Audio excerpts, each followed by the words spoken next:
Terima kasih pemirsa, Anda kembali menyaksikan Zona Bisnis dan kita lanjutkan dialog bersama Chief Economist Permata Bank, Bapak Joshua Pardede. Pak Joshua, tadi kita sudah melihat ada beberapa catatan terkait dengan kualitas pertumbuhan ekonomi Indonesia sepanjang kuartal 1 tahun 2026.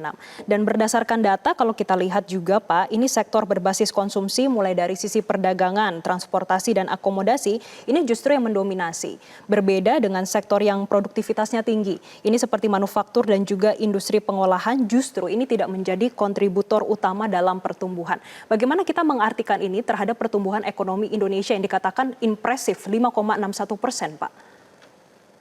Ya, kalau kita melihat dari sisi konsumsi masyarakat yang cenderung sudah di atas 5%, namun kalau kita breakdown lebih dalam lagi, konsumsi yang berkaitan dengan pariwisata ataupun leisure ini yang mengungguli tadi ya. Selain memang bertepatan dengan momentum libur Lebaran, namun juga kami melihat bahwa konsumsi masyarakat berpenghasilan tinggi ataupun menengah ke atas ini yang relatif yang berasosiasi tadi dengan leisure spending tersebut gitu ya, sehingga kembali lagi tadi inline ataupun cenderung cukup klop ya dengan hipotesis kami bahwa masyarakat berpenghasilan menengah ini belum merasakan dampaknya dari perekonomian tersebut. Dan kalau kita melihat pun juga tadi disampaikan bahwa sektor industri manufaktur ya ini kalau kita melihat di kuartal 1 tahun ini memang cenderung mengalami perlambatan ya dibandingkan dengan kuartal 4 2025 dari 5,4% menjadi 5,04%. Dan kalau kita lihat pun juga di breakdown lebih dalam lagi sektor industri manufakturnya, beberapa sektor industri manufaktur pun juga mengalami perlambatan ataupun masih mengalami kontraksi, misalkan industri pengolahan tembakau, lalu juga kita melihat dari sisi kayu, perkayuan, lalu juga karet dan juga otomotif ini masih mengalami kontraksi gitu ya. Dan kalau kita lebih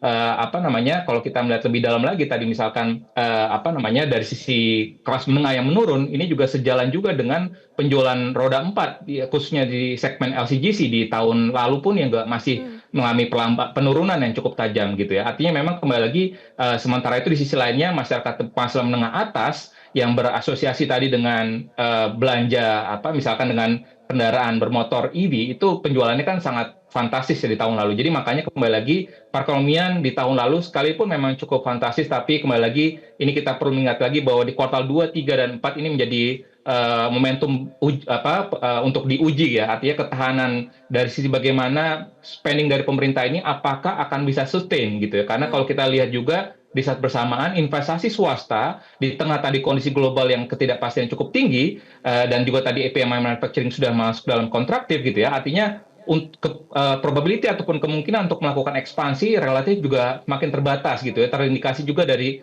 analis perseroan perbankan yang masih relatif tinggi. Artinya yang bisa mengungkit spending ke depannya, spending masyarakat ke depannya tidak ada lain tidak bukan adalah belanja pemerintah ya, dan juga harapan kita juga adalah investasi yang bisa mengungkit investasi swasta yakni dari investasi Danantara. Itu yang diharapkan bisa bekerja dari kuartal 2 hingga kuartal 4 mendatang gitu ya. Karena kalau kita lihat faktor musimannya kita bisa melihat praktis bahwa di kuartal 3 dan kuartal 4 tidak ada lagi faktor musiman, sehingga kita membutuhkan driver atau pendorong yang lebih signifikan lagi untuk tadi kita bisa memiliki daya tahan ya ekonomi kita di tengah tantangan geopolitik yang masih belum ada ujungnya ataupun masih belum ada titik kesepakatannya antara US dengan Iran. Baik, untuk kuartal 2 sampai kuartal 4 ini diharapkan bisa didorong dari belanja pemerintah dan juga dari sisi penarikan investasi. Lalu Pak, kalau kita lihat juga Pak Joshua, sebetulnya ada salah satu program ini makan bergizi gratis.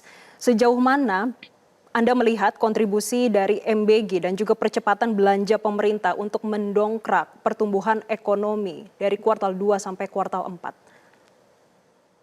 Ya, kami melihat bahwa memang kalau kita dari sisi sektor-sektor yang terdampak positif ini cukup banyak ya. Tadi industri makanan minuman sendiri pun juga kita melihat di sini masih tumbuh positif ya 5,4 sekitar 7% bahkan ya di kuartal 1 tahun ini, dan juga sektor ekonomi pertanian dan juga peternakan ini pun juga masih relatif cukup baik ya kondisinya di kuartal 1 tahun ini, sehingga kami melihat bahwa masih ada terdapat spillover positif ya dari belanja pemerintah tersebut ya. Namun tentunya di tengah kondisi yang menjadi constraint ataupun concern-nya dari yang juga yang dipantau oleh rating agencies dan juga investor asing adalah bagaimana seberapa cepat ya apa namanya tadi belanja pemerintah khususnya program prioritas ini untuk bisa mendorong keberlanjutan ekonomi ke depannya. Mengingat karena kita melihat juga di tahun ini karena tadi ada risiko dari geopolitik yakni perang, yakni artinya rambatan dari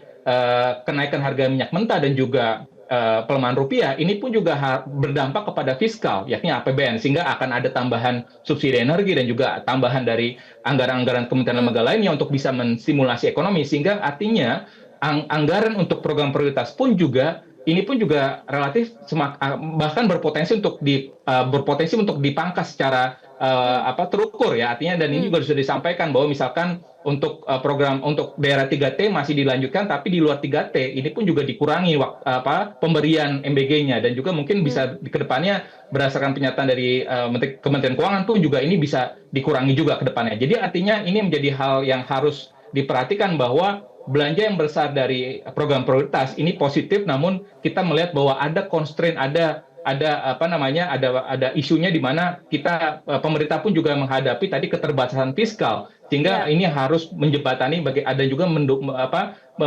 membuat skala prioritas ya dari sektor ataupun dari program-program belanja mana yang harus didahulukan dan mana yang harus ditunda terlebih dahulu sehingga dampak kepada disiplin fiskal kita tetap terjaga sehingga nanti dari sisi rating agency pun juga harapannya bisa mereview kembali ya dari sisi peringkat utang kita dan juga dari sisi pertumbuhan ekonomi kita bisa tetap positif. Jadi artinya stabilitas dan juga pertumbuhan ekonomi yang resilient ini diharapkan akan bisa berlanjut. Oke, dengan pertumbuhan ekonomi sepanjang kuartal 1 tahun 2026 itu 5,61%. Pak, di hari yang sama ini ada rilis dari Kementerian Keuangan terkait dengan APBN kita yang menunjukkan kalau data dari APBN kita ini belanja pusat tumbuhnya itu sangat impresif, tapi kalau transfer ke daerahnya justru terkontraksi nih 1,1%. Lalu bagaimana Bapak melihat dampak ketimpangan penyerapan terhadap pemerataan ekonomi terutama di daerah?